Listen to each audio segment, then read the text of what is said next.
मराठी सिनेमाचे बादशाह लक्ष्मीकांत बेर्डे यांनी विनोदाच्या अचूक टायमिंगमुळे मराठी सिनेसृष्टीत अध्यान निर्माण केले. मराठी चित्रपटसृष्टीतील त्यांचे योगदान सुवर्णाक्षराने लिहा गेले आहे. मात्र त्यांच्या वैयक्तिक आयुष्यात बरेच चढउतार पाहायला मिळाले. त्यांची 2 लग्ने झाली होती. त्यांच्या यशामध्ये त्यांच्या पहिल्या पत्नीचा म्हणजे रुही बेर्डे यांचा मोठा वाटा होता. नितांत सुंदर अशी त्यांची प्रेम कहाणी होती.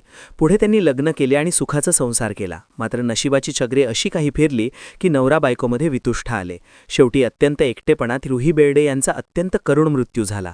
त्यांच्या मृत्यूच्या धक्क्याने कालांतराने लक्ष्मीकांत बेर्डे यांचेही निधन झाले आणि रुही आणि लक्ष्मीकांत यांच्या सुंदर प्रेमकथेचा शेवट खूप धक्कादायक झाला. लक्ष्मीकांत बेर्डे यांच्या यशाचं नेहमीच कौतुक झालं. मात्र त्यांच्या यशामागे आणि आयुष्यातील प्रत्येक चढउतारामागे खंबीरपणे उभे राहणाऱ्या रुही बेर्डे मात्र काळाच्या विस्मृतीत गेल्या. तेव्हा असे काय घडले की एकमेकांसाठी जीव टाकणारे हे जोडपे लग्नानंतर फक्त काही वर्षच एकत्र राहिले? चला तर मग सविस्तरपणे जाणून घेऊया. 1980च्या दरम्यान लक्ष्मीकांत बेर्डे मराठी सिनेसृष्टीत पाय रोवायला झगडत होते. काही नाटकात ते छोट्या मोठ्या भूमिका करत होते. या काळात रुही या मराठी सिनेसृष्टीतील आघाडीच्या अभिनेत्री बनल्या होत्या.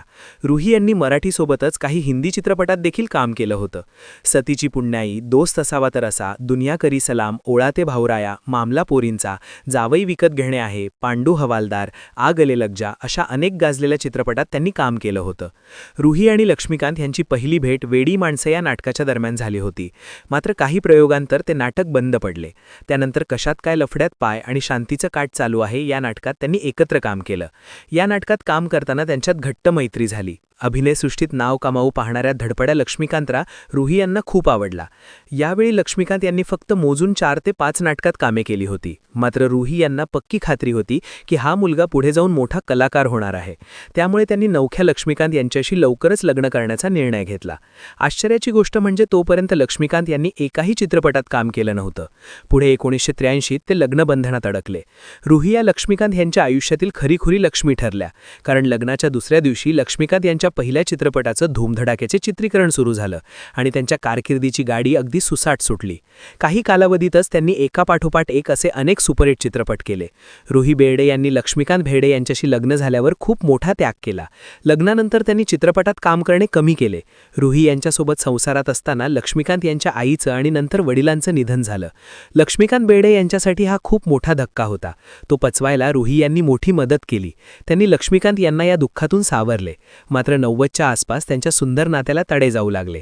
गैरसमजामुळे त्यांचे एकमेकांची बटेनासे झाले. याच वेळी लक्ष्मीकांत यांच्या आयुष्यात प्रिया बेर्डे आल्या.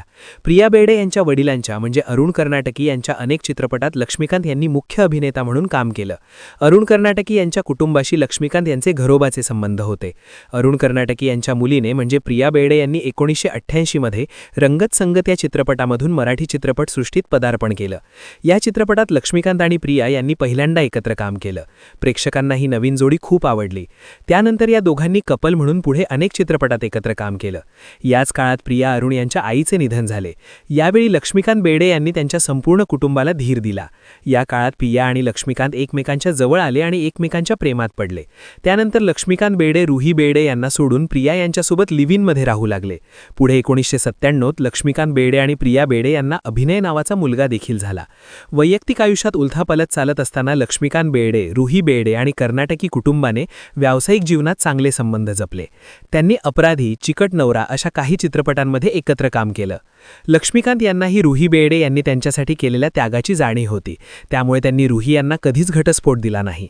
साधारण मार्च 1998 मध्ये रुही बेर्डे यांना ब्रेन हेमरेजचा त्रास सुरू झाला आणि पुढे अवघ्या 15 दिवसातच 5 एप्रिल 1998 त्यांचा मृत्यू झाला. लक्ष्मीकांत बेर्डे जरी रुही बेर्डे यांच्यापासून लांब राहत असले तरीही रुही बेर्डे यांचा अकाली मृत्यू हा त्यांच्यासाठी खूप मोठा धक्का होता. या घटनेबद्दल लक्ष्मीकांत बेर्डे यांची जवळची मैत्रीण आणि लेखिका वसुंधरा साबळे यांनी आपल्या ब्लॉगमध्ये लिहिलं आहे. त्या म्हणतात, रुही ही खरंच रक्षाची लक्ष्मी होती. तिच्या जाण्यानं तो पूर्ण खचून गेला होता. तो इतका खचला की त्याने पुन्हा कधीच उभारी धरली नाही. तो बरेच दिवस मित्रांशी बोलत नव्हता. रुही गेल्यावर स्मशानभूमीत तिला अग्नी देताना तिच्या अंगावरचा एकही अलंकार त्याने काढू दिला नाही. त्याचा हा निर्णय सगळ्यांनी मान्य केला. तो तिच्या पार्थिवासमोर कितीतरी वेळ फक्त निशब्द उभा होता. रुही यांच्या मृत्यूनंतर पुढे मे 1998 मध्ये लक्ष्मीकांत बेर्डे यांनी प्रिया बेर्डे यांच्याशी लग्न केलं. रुही यांच्या मृत्यूनंतर लक्ष्मीकांत बेर्डे यांच्या करिअरला उतरती कळा लागली. त्यांचे एकापाठोपाठ एक अनेक चित्रपट धडाधड आपटले. एवढेच काही, या काळात महेश कोठारी आणि लक्ष्मीकांत या सुपरहिट जोडीचे धांगड-धिंगा आणि खतरनाक हे सिनेमेसुद्धा श्पैल पडले. मानसिक आणि शारीरिक दोन्ही स्तरावर लक्ष्मीकांत बेर्डे खचून गेले होते. त्यांचे खाण्यापिण्याकडे दुर्लक्ष झाले. त्यात त्यांना किडनीचा विकार झाला. अनेक वर्ष त्यांच्यावर उपचार सुरू होते, परंतु मृत्यूशी लढाईत लक्ष्मीकांत हरले.